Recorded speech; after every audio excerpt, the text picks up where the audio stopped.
What is happening, guys? Welcome back to Redbeard's Garage, and this is a Mega Moto 212cc bike, and we're going to be squeezing in a 420cc engine. It looks like we have plenty of room, so we already dressed out a 420cc by pulling off the airbox, the exhaust, as well as the gas tank, because we cannot fit it in the frame. We're going to be upgrading this bike pretty big. So we've done this to Coleman bikes and stuff before. This is one of the few bikes on the market that you can actually fit a big block 420 or 440cc engine in. And we might have to lift up the engine to clear it and get the block on up here, because that's a lot of stuff to squeeze in this chassis. But first, we're going to strip everything out and see what we have to remove to get this job done. So let's get to it.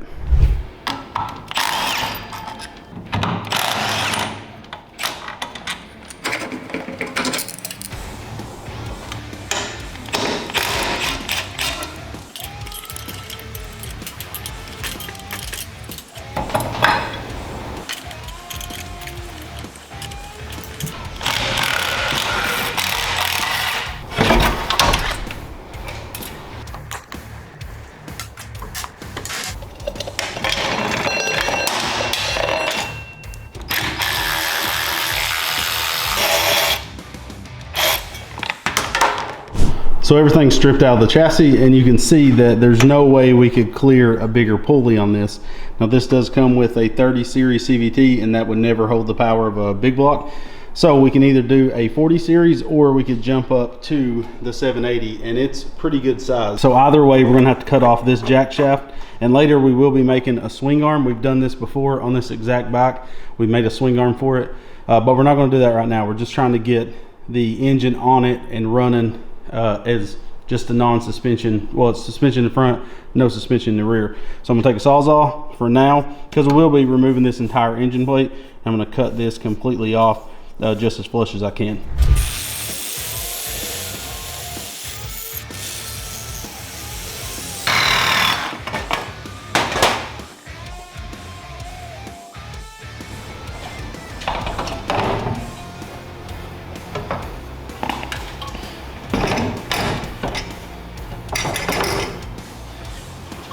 So there's the big block setting in there. We have it pretty centered. We have a little bit of poke on the flywheel side, and our CVT pulley sticking out about the same amount on each side.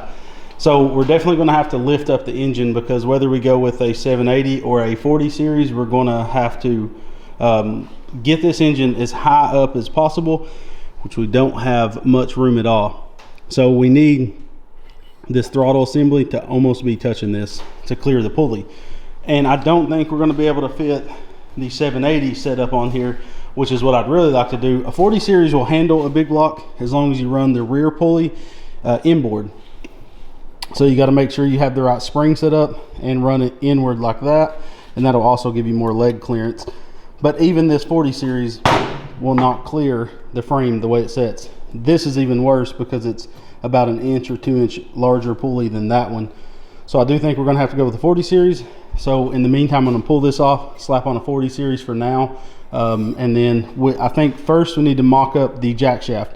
I'm going to mark where my center line and my belt needs to be on the frame, and then we can make a bearing tube that'll hold this, or I might just use pillow block bearings to be quick and simple, and then we can build up the whole setup to get this thing mounted.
So there it is with the engine on, like sitting in there. I've got it set up on one of my table stops for my welding table.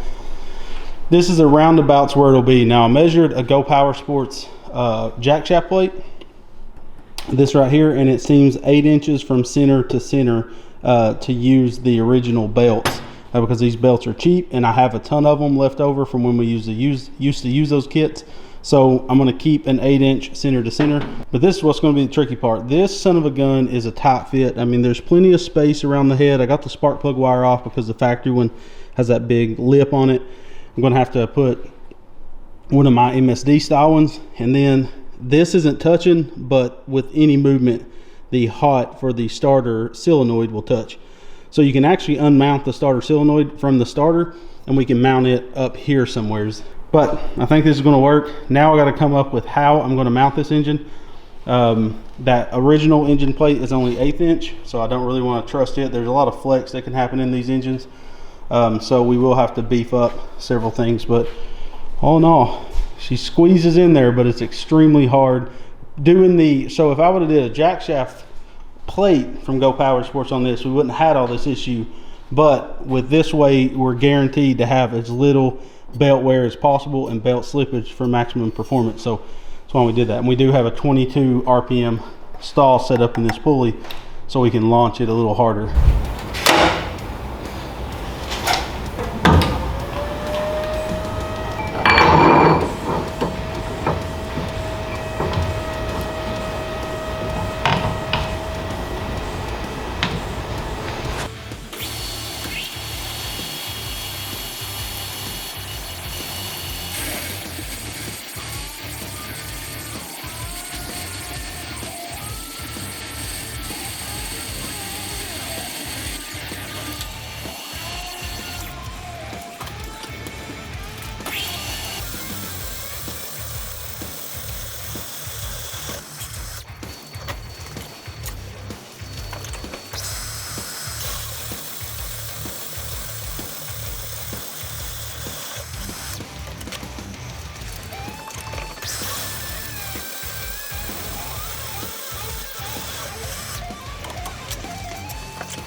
All right, so what I've came up with was, you saw me cut those stubs on the bandsaw, and those are 2-inch spacers out of 1-inch material. Then I drilled a 3/8 hole and tapped them for 7/16 coarse thread. So that gives me a standoff. It's not how I would like to do it, but I think I might build an upper support that bolts in and clamps around the tube and holds on to these ears just to make it stronger, because that plate is 1/8 inch.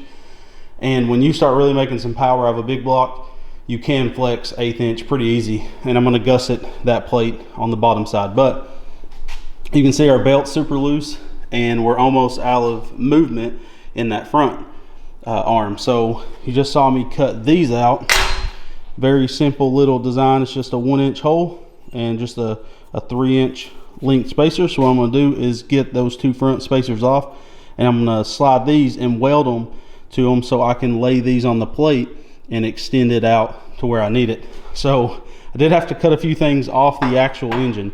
On the starter, there was a lower ear and I had to chop it off, and that's where the relay was mounted. No big deal. The only thing that did suck, if you can see it, was I cut the oil fill little spout off. You know, it normally sticks off like this. I just took a Sawzall and cut it straight down. So what I'll do is take a scrap piece of aluminum and TIG weld that shut. We don't ever use that one anyways, so it's not a big deal. We'll take side cover off before running this bike and you know, tap that or weld that up, because this front corner one over here is sticking completely off the frame. So once I get this welded on, I can actually make some gussets that come off this onto the lower frame. But it fits pretty well. I mean, I will have to definitely extend out the foot pegs and build some type of CVT cover. This bike is going to be heavy. I'm telling you, we've ran big blocks in the past and it makes them just a freaking unit. They got so much torque and they weigh so much, they just flip flop everywhere.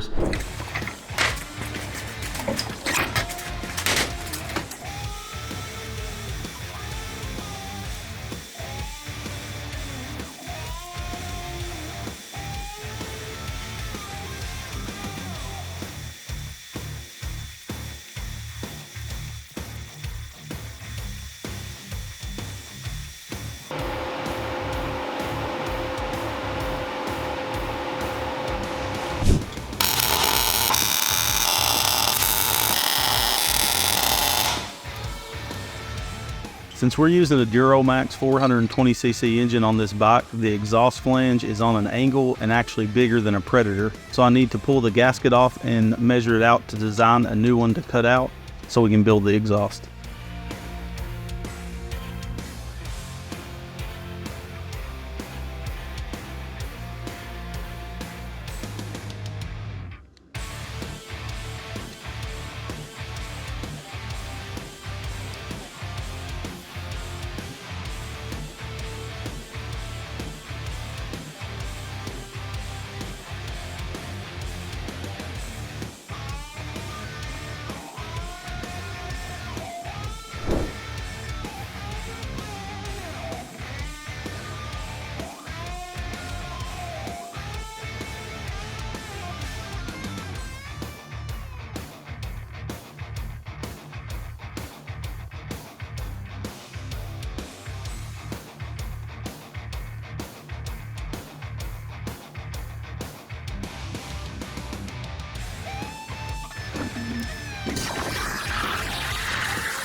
All right, so we've got everything ready to go. The only thing I'm waiting on is a few parts for the engine. We're using that Duramax 420cc. It did have a Predator side cover because I was doing some test fitting and some things. So that's the reason it had a Predator side cover on it. But I don't like how they did the exhaust flange. Basically, the head is identical to a standard like Predator 420 non-Hemi, but they put the exhaust like flange area on a slant. So you need, the only thing I do like about it is you can fit a bigger exhaust on it because it's rocked back, you know, and the port is oval. You can fit 1.5 inch exhaust with no problem. On a 420 Predator, it's very hard to fit that. You really can only, after getting a weld on it, you can fit 1.25, and then I normally step them up to 1.5 inch. So I kind of like it and I kind of don't. I'm kind of on the fence about it, but we'll see what this engine is like. I've never ran the 420 series. We always run 440s. I've had this one on the shelf for a literally a year, and I just want to try it out. So we're waiting on a couple little things because we do have to remove the governor because I cannot fit the heat shield in here and clear it. So I do want to run a non-governor setup on it. And crap, while we're in there, we might as well put a 308 cam while we got it apart, since we're doing heavier valve springs. You know, it escalates really fast. So make sure to check out the links in the video's description. It helps us tremendously, and let us know what you think about this Monster Moto big block swap. Now, I didn't have to cut off, after getting it fully mounted, I didn't have to cut off the oil spout on the back of the side cover. My bad, but we don't use it anyways. I may have a extra side cover from where I put a billet one on or something laying around. I hope I do, because I'll slap it on it instead of welding it up, because we actually can't fit the front spout in. So we could actually now use the rear one to feel and check the oil level. So, you know, troubles with building. So make sure to check out the links. Let us know what you think about this build. I think it turned out pretty awesome. I'm still going to brace up this engine plate a little bit more. I just never trust 1/8 inch anymore on engines, that they flex too much. So let us know what you think. We thank you guys so much for watching and supporting us, and we'll see you on the next one. We love you, and more importantly, God loves you, and we'll see you on the next one. God bless.